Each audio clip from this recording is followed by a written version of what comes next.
Hi friends. ஒரு நல்ல டிரைவருக்கு அழகு அப்படின்னா என்ன சொல்லுவாங்க அப்படின்னா, நம்ம கூட வர்ற பர்சன்ஜர்ஸ் ரொம்ப கம்ஃபர்டபுளா நம்ம கூட டிராவல் பண்ணணும். விச் மீன்ஸ் என்ன அப்படின்னா, நம்ம கியரை ஷிஃப்ட் பண்ணும்போது அவங்களுக்கு பெருசா ஒரு ஜர்க் நம்ம கொடுக்க கூடாது. அதாவது நம்ம கியரை ஷிஃப்ட் பண்ணும்போது நம்ம கியரை ஷிஃப்ட் பண்றோம் அப்படிங்கிற ஒரு ஃபீலே அவங்களுக்கு தெரியக்கூடாது அப்படின்னு சொல்லுவாங்க. சரியா? அப்ப இந்த வீடியோல நம்ம என்ன பார்க்க போறோம் அப்படின்னா, கியரை ஷிஃப்ட் பண்ணும்போது அந்த ஜர்க் இல்லாம எப்படி ஸ்மூத்தா எல்லா கியர்ஸ்லயும் நம்ம கியரை ஷிஃப்ட் பண்றது அப்படிங்கறத ரொம்ப டீடைல்டா டெக்னிக்கலா ஒரு டெமோவோட இந்த வீடியோல பார்க்க போறோம். ஃப்ரெண்ட்ஸ், நம்ம நிறைய வீடியோல நம்ம பார்த்திருக்கோம் என்ன அப்படின்னா, இந்த இன்ஜினுக்கும் வீலுக்கும் எப்படி பவர் டிரான்ஸ்மிட் ஆகுது அப்படின்னு சொல்லி. சோ இன்ஜின்ல இருந்து ப்ரொடியூஸ் ஆகிற பவர் ஃபிளை வீல் அப்படிங்கிற ஒரு பிளேட்டை சுத்த வைக்குது. அதுக்கப்புறமா வீலுக்கும் அந்த பிளை வீலுக்கும் நடுவுல கியர் அண்ட் தென் கிளச் அப்படிங்கிற அரேஞ்ச்மெண்ட் உங்களுக்கு இருக்கு. ரைட்? அப்ப இந்த பிளை வீலையும் நம்மளோட கியரையும் சேர்த்து பிரிக்கிறதுக்கு தான் இந்த கிளச் அப்படின்னு சொல்லி ஒண்ணு இருக்கு. அப்ப அந்த கிளச்சை நம்ம எப்படி எஃபெக்டிவா யூஸ் பண்றோமோ அதை பொறுத்துதான் அந்த ஒரு ஸ்மூத்தான கியர் டிரான்சிஷன் உங்களுக்கு இருக்கும். சரியா? இப்போ நம்ம பாக்குறது எல்லாமே ஒரு மேனுவல் கியர் பாக்ஸ் இருக்கிற ஒரு காருக்கு தான் நம்ம பேசிட்டு இருக்கோம். சரியா? ரைட். அப்போ இந்த கிளச்சை நீங்க எப்படி ஹேண்டில் பண்றீங்க அப்படிங்கறத பொறுத்துதான் இந்த ஸ்மூத் டிரான்சிஷனே உங்களுக்கு இருக்குது. இப்போ இது ஒரு கியருக்கும் நம்ம ஒரு மாதிரி யூஸ் பண்ண வேண்டியிருக்கும். அதாவது லோயர் கியருக்கு ஒரு மாதிரி டெக்னிக் யூஸ் பண்ணணும். இதே ஹையர் கியர்ஸுக்கு வேற மாதிரி டெக்னிக் நம்ம யூஸ் பண்ண வேண்டியிருக்கும். இப்ப லோயர் கியர் நீங்க எடுத்துட்டீங்க அப்படின்னா எப்பயுமே ரிவ் ரொம்ப அதிகமா இருக்கும். அதாவது ஃப்ளை வீல் அதிகமா உங்களுக்கு சுத்தம்.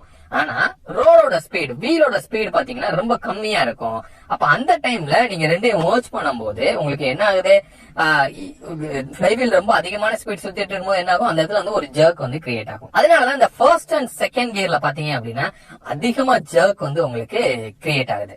ஓகே, அப்ப அதை என்ன பண்றது அப்படின்னா, ஃபர்ஸ்ட் அண்ட் செகண்ட் கியர்ல அதாவது லோயர் கியர்ஸ்ல நீங்க என்ன பண்ண வேண்டியிருக்கும் அப்படின்னா, ஸ்லோவா நீங்க என்ன பண்ண வேண்டியிருக்கும், கியரை நீங்க ஷிஃப்ட் பண்ண வேண்டியிருக்கும். அதே மாதிரி கிளச்சையுமே நீங்க ஸ்லோவா தான் ரிலீஸ் பண்ண வேண்டியிருக்கும். ஓகே, இதனால என்ன நடக்குது, இப்ப நம்ம ஃபர்ஸ்ட் கியர்ல போறோம்.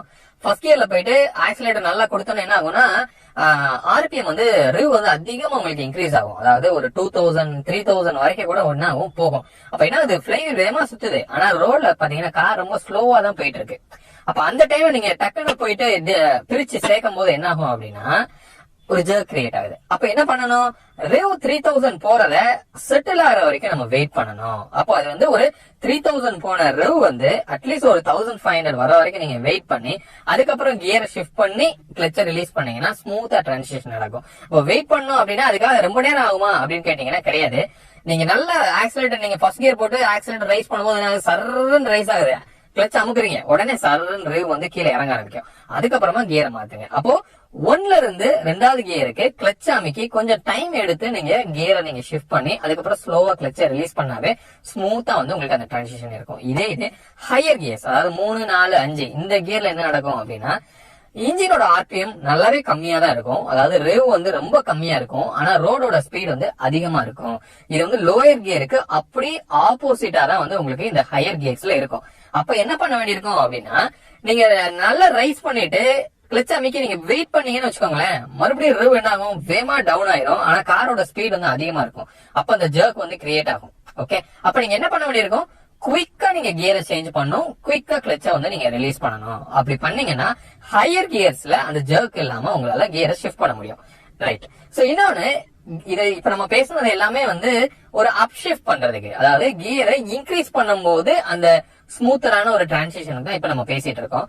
இதுக்கப்புறம் டவுன் ஷிஃப்ட் அப்படின்னு சொல்லுவோம். அதாவது ஒரு 5th கியர்ல இருப்போம், சடனா உங்களுக்கு ஒரு பிக்கப் தேவைப்படும். அப்ப என்ன பண்ணுவோம், டக்குன்னு 3rd கியருக்கு வருவோம் இல்லையா? அப்படி என்ன பண்ணுவோம், நல்லா ரைஸ் பண்ணுவோம். அப்போ 5thல இருந்து 3rdக்கு வரும்போது என்ன ஆகும், கார் சடனா இப்படி ஒரு பிரேக்கிங் எஃபெக்ட் உங்களுக்கு கிரியேட் ஆகும். சோ அந்த பிரேக்கிங் எஃபெக்ட் எதனால கிடைக்குது, கார் நல்லா ஸ்பீடா போயிட்டு இருக்கும். ஆனா இன்ஜினோட ஆர்பிஎம் ரொம்ப கம்மியா இருக்கும். ரைட்? அப்ப அந்த டைம்ல போயிட்டு நம்ம என்ன பண்றோம், கியர் கிளச்சை பிரிச்சு சேர்க்கும் போது என்ன ஆகுது அப்படின்னா அந்த இடத்துல ஒரு பிரேக்கிங் எஃபெக்ட் உங்களுக்கு கிரியேட் ஆகும். இந்த பிரேக்கிங் எஃபெக்ட் ஆக்சுவலா நம்ம எதுக்கு யூஸ் பண்ணுவோம் அப்படின்னா, இன்ஜின் பிரேக்கிங் தேவையான இடத்துக்கு நம்ம யூஸ் பண்ணுவோம்.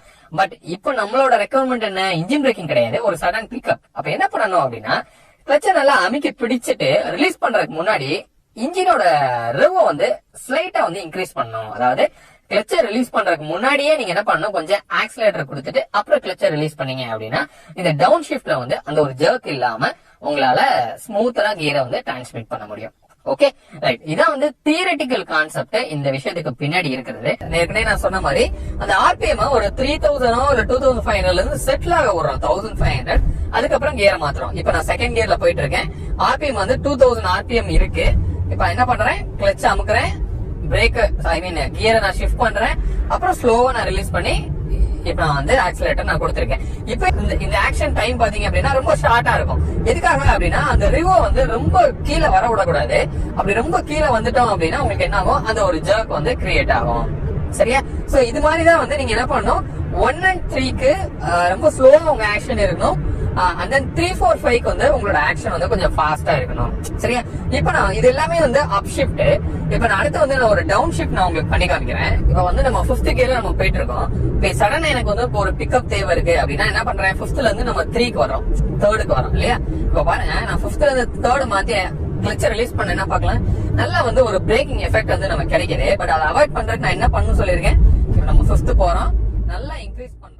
சிம்பிள் கான்செப்ட் தான். லோயர் கியர்ல ஸ்லோவா உங்க ஆக்ஷன் இருக்கணும், ஹையர் கியர்ல உங்களோட ஆக்ஷன் வந்து ஃபாஸ்டா இருக்கணும்.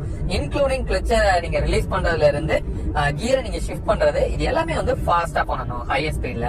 இப்படி பண்ணீங்க அப்படின்னா கண்டிப்பாக அந்த ஒரு ஜர்க், அதாவது நம்ம கியரை ஷிஃப்ட் பண்ணும்போது அந்த ஒரு ஜர்க் வந்து இல்லாம உங்களோட ரொம்ப கம்ஃபர்டபுளா உங்க கூட டிராவல் ஆகிற பர்சஞ்சருக்கு ரொம்ப ஸ்மூத்தான ஒரு ரைடை வந்து உங்களால கொடுக்க முடியும்.